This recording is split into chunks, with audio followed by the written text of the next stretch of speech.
एक चोर था। कौन था? एक चोर था, चोरी करता था। एक दिन राजा के यहां चोरी की। राजा के सेना ने दौड़ करके पकड़ना चाहा, पर वो चोर बड़ा शातिर था। ऐसे दौड़ा कि पकड़ में नहीं आया।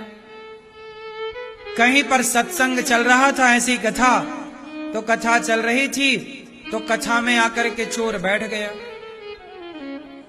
जब कथा में चोर बैठा तो सेना आई। राजा की सेना को लगा कि भाई चोर कथा थोड़ी सुनेगा, यहां तो सत्संग चल रहा है। सेना चली गई। कथा में जो कथाकार गुरुजी थे वो भगवान श्री कृष्ण की सुंदरता का वर्णन कर रहे थे। गुरुजी कथा में कह रहे थे कि भगवान श्री कृष्ण अभी छोटे से हैं और मैया ने उनके माथे पर सोने की मुकुट पहनाई, जिसमें बहुत बहुत हीरे मोती बेशकीमती रत्न लगे हुए। कमर में करधन पहनाई और हाथ में सोने के चूड़े पहनाए, जिसमें बहुत सारे महंगे महंगे रत्न जड़े हुए। और ये सब पहना करके मैया कन्हैया से कहती है, जाओ अब ग्वाल वालों के संग गैया चरा के आओ। चोर बैठा सुना, ये बालक इतना सोना पहन के गैया चराने जाता है, मैं तो लूट लूं। अब कथा हुई पूरी, सारे श्रोता गए भाग। वो चोर महाशय आए, चाकू निकाली, गुरुजी की गर्दन पे रखी। गुरुजी बोले, भाई क्या कर रहे हो? एक काम करो गुरुजी, जिस बालक के बारे में अभी बता रहे थे उसका एड्रेस लिखवाओ। कहा कि जंगल में गैया चराने जाता इतना सोना पहन के। आप कह रहे हैं सोने की मुकुट पहन के, सोने की करधन और बहुत बेशकीमती उसमें हीरा जवाहरात। मैं तो इतना एक बार की चोरी करने में धनवान हो जाऊं, आप बताओ जल्दी पता। गुरुजी बोले, सुनो, वो वृंदावन रहता है। ठीक, माँ बाप का नाम नोट कराओ। यशोदा माँ, नंद बाबा पिता। कितने बजे गैया चराने जाता है? सवेरे सवेरे। ठीक, सोचिए कि एक चोर ने कथा में केवल ये सुन लिया कि भगवान कृष्ण, क्या नाम बताया? कृष्ण। कहां है? वृंदावन। अब तो चोर ने याद कर लिया, कृष्ण कृष्ण कृष्ण कृष्ण। अब चला, कैसा दिखता है? सांवला सा है, घुंघराले बाल हैं, बहुत सुंदर आंखें हैं। अब वही रूप का चोर चिंतन, वो चोर का कृष्ण से कोई लेना देना, बस चोरी का भाव कि कब ये निकले पहन के हीरा जवाहरात, कब मैं लूटूं। वो लूटने के चक्कर में आया वृंदावन। वृंदावन में पूछा, भैया ये यशोदा और नंद बाबा कहां रहते हैं? लोगों ने बताया कि भाई यहां यशोदा नंद बाबा का ये धाम है और यहीं उनके पुत्र कृष्ण की लीला है, यहां तो सब जगह वही है। अरे सब जगह नहीं, ये बताओ कि यशोदा का बेटा कृष्ण कहां मिलेगा? बोले मिल जाएगा। सबसे पूछा कि ये कृष्ण कन्हैया किस जंगल में गैया चराते थे? तो लोगों को लगा कि ये भक्त है, पूछ रहा है, तो बता दिया कि भैया ये जंगल में चराया करते थे, ये वृंदावन का पूरा जंगल। अब वो जंगल में जाए, सवेरे से बैठा रहे, अब कृष्ण आएंगे, अब मैं चोरी, अब लूटूंगा, अब आएंगे, अब लूटूंगा, अब आएंगे। अब शाम हो गई, नहीं आए। चोर को लगा कल आएंगे, पर ध्यान वही है, सांवले से हैं, घुंघराले बाल, कृष्ण नाम, कृष्ण कृष्ण। देखिए चोर अनजाने में ही कृष्ण का चिंतन करने लग गया, अनजाने में ही ध्यान करने लगा, जबकि ध्यान की कोई विधा सीखी नहीं। बस चोर का क्या काम है? चोरी करना। कृष्ण आएंगे, कृष्ण आएंगे, करते करते भैया 10 दिन बीत गए। चोर ने प्रतिज्ञा कर ली कि अब जब तक नहीं आएगा मैं पानी नहीं पीऊंगा। अब पानी ना पिए, भूखा मरने लगा, पेड़ पर चढ़ा इंतजार करने लगा, पर जपे कृष्ण कृष्ण कृष्ण कृष्ण। तो भगवान देखो, आग होती है ना, जानकर छुओ या अनजाने में जलाएगी, जहर जानकर पियो अनजाने में पियो मारेगा।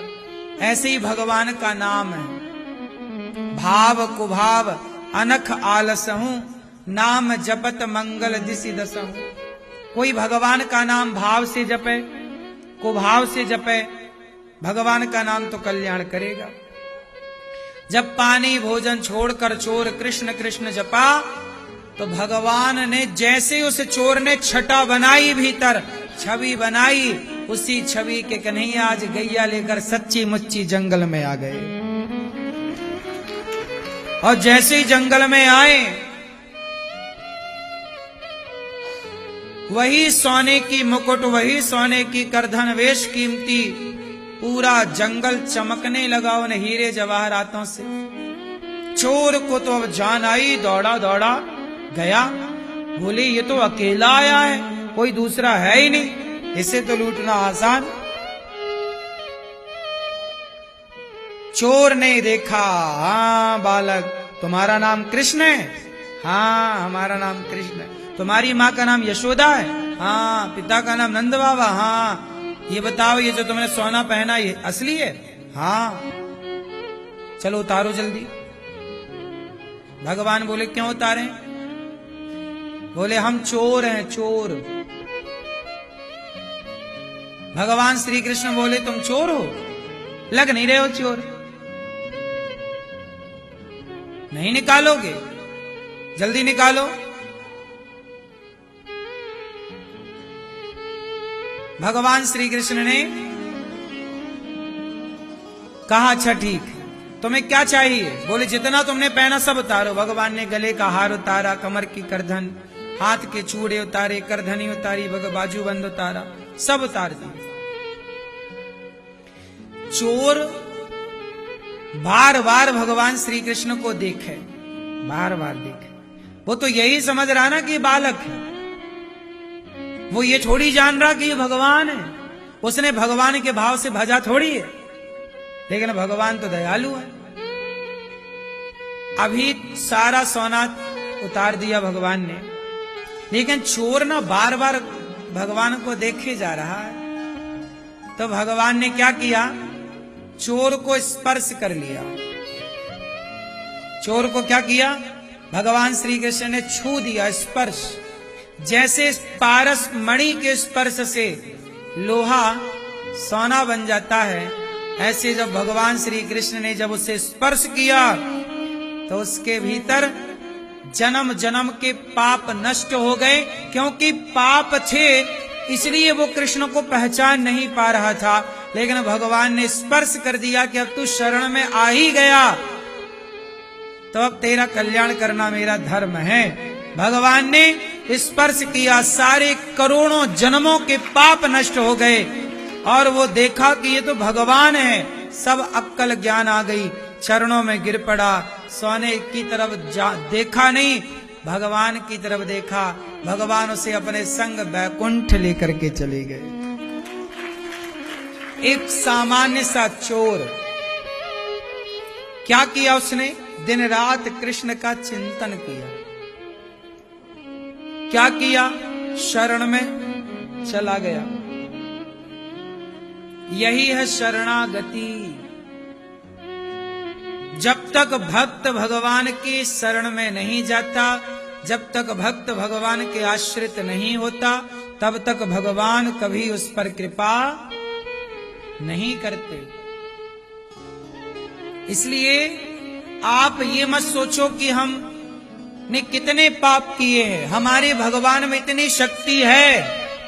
लिखा है, कोटि विप्र बध लागे जाहू, आए शरण तजिए नहीं ताहू। कोटि विप्र, ब्राह्मण को मारने से ब्रह्म हत्या लगती है। बोलो हाँ, लेकिन रामचरितमानस में भगवान राम कह रहे हैं कि करोड़ों करोड़ों ब्राह्मण की हत्या करने वाला पापी भी, कोटि विप्र बध, करोड़ों ब्राह्मण को मारने वाला भी यदि मेरी शरण में आ गया तो मैं उसको त्यागता नहीं हूं, मैं उसे स्वीकार कर लेता। आपके पाप इतने बड़े नहीं हैं जितनी बड़ी भगवान की करुणा है। अच्छा बताओ, आपके पाप बड़े हैं कि भगवान की करुणा बड़ी है? बोलो। आपके पाप बड़े नहीं हैं। भगवान की करुणा, यदि करुणा दृष्टि पड़ जाए तो हमारे करोड़ों करोड़ों जन्म के पाप चुटकियों में, इतने में नष्ट हो जाते हैं। इसलिए घबराओ ना कि हम बड़े पापी हैं, बस एक बार आत्मसमर्पण कर दो भगवान के चरणों में। हे नाथ, हम आपके हैं, हमें स्वीकार करो और अब से पाप ना करो, अब से गलतियां ना करो। शरणागति जरूरी है, शरण में जाना बहुत जरूरी है। इसलिए कुछ ना करो। ये दास अनिरुद्ध ने, मैंने कुछ नहीं किया, केवल अपने आप को भगवान के चरणों में समर्पित कर दिया। आप डिसाइड करते हो कि मैं ये बनूं, डॉक्टर बनूं, एडवोकेट बनूं, इंजीनियर बनूं, फला फला फला। मैंने डिसाइड नहीं किया था कि मैं क्या बनूं। मैंने तो सौंप दिया अपने आप को भगवान के चरणों में। प्रभु, जैसा आपको बनाना है, जो कराना है शरीर से आप करा लो, हम आपके। हम बनते तो डॉक्टर बनते, हम बनते तो इंजीनियर बनते, हम बनते तो एडवोकेट बनते, हम बनते तो कितना बनते, क्या बनते, हम क्या बनते। पर भगवान जब बनाते हैं ना, तो जो आप बन नहीं पाते वो भगवान बना देते हैं। इसलिए अपने आप को बस सौंपना सीखिए। अब सौंप दिया इस जीवन का सब भार, तुम्हारे हाथों में है जीत, तुम्हारे हाथों में है हार तुम्हारे। हमने कभी नहीं डिसाइड किया कि हमें ये बनना है। हमने केवल अपने आप को समर्पित किया है। प्रभु, हम आपके, जो आपका मन है बनाओ, जो कराना है। ये शरीर अब आपका है, ये सांसें अब आपकी हैं। अब इन सांसों से, इस शरीर से जो काम करवाना है करवा लो। तो भगवान ने कराया क्या? गौरी गोपाल आश्रम के द्वारा वृद्ध माओं की सेवा, रसोई अन्न क्षेत्र की सेवा, गौ सेवा, इतनी सारी सेवा भगवान ने करवा ली इस शरीर से। किया नहीं गया, भगवान ने करवा लिया। आप लोगों से क्यों नहीं कराते भगवान? तब तक भगवान नहीं करवाएंगे जब तक आप समर्पण नहीं करेंगे। यदि आप ना आप किसी को रोटी देते हो ना, और आप किसी को रोटी नहीं देते, तो आप किसी को रोटी नहीं देते तो आप समझ लो कि भगवान आपकी सेवा लेना ही नहीं चाहते, करवाना ही नहीं चाह रहे। यदि आपकी रोटी किसी भूखे तक पहुंच रही है तो धन्यवाद दो ईश्वर का कि विधाता, तूने इस हाथ से कुछ तो सेवा स्वीकार की, कुछ तो प्रभु ने स्वीकार कर लिया। यदि आप कुछ दे रहे हैं, कहते हैं ना कि देनहार कोई और है, देनहार कोई और है, देवत है दिन रैन। देनहार कोई और है, देवत है दिन रैन। लोग भरम हम पर करें, लोग भरम हम पर करें, याते नीचे नैन। एक संत थे, वो खूब समाज की सेवा करते, अन्न क्षेत्र चलाते। कोई भी आए साधु के द्वार पर, कभी साधु भी भूखा ना जाने देते। एक संत जी थे, खूब सेवा करते थे, कोई भूखा ना जाए, कोई भूखा ना जाए। वो भिक्षा मांग के लाते और भिक्षा मांग मांग करके खूब सेवा करते। तो किसी साधु ने कहा, दूसरे साधुओं ने, कि भाई आप तो इतना बड़ा पुण्य करते हो, हजारों लोग तुम्हारे द्वार पर भोजन करते, इतनी सेवा तुम करते हो, फिर भी तुम्हारी पलकें नीची रहती हैं, तुम आंख उठाकर देखते नहीं हो। वरना आजकल तो थोड़ा सा कोई काम करे तो घमंड से चलता, देखो मैंने ये किया। आप इतना बड़ा दान पुण्य करते हो, सबकी सेवा, फिर भी आप नीचे देखते हो। तब साधु ने कहा कि देनहार कोई और है, भेजत है दिन रैन, दिन रात वही दे रहा है। लोग भ्रम हम पर करें, याते नीचे नहीं। लोगों को लग रहा है हम करते हैं, लेकिन करने वाला कोई और है, इसलिए लोगों को भ्रम है, हमें भ्रम नहीं है। हमें तो पता है कि प्रभु कर रहे हैं। एक बात और मान लो, ये सत्य है कि आप किसी को रोटी खवाएं ना, तो आप ये ना कहा करो कि हमने रोटी खवाई, ये कहा करो कि प्रभु ने हमसे ये सेवा ले ली।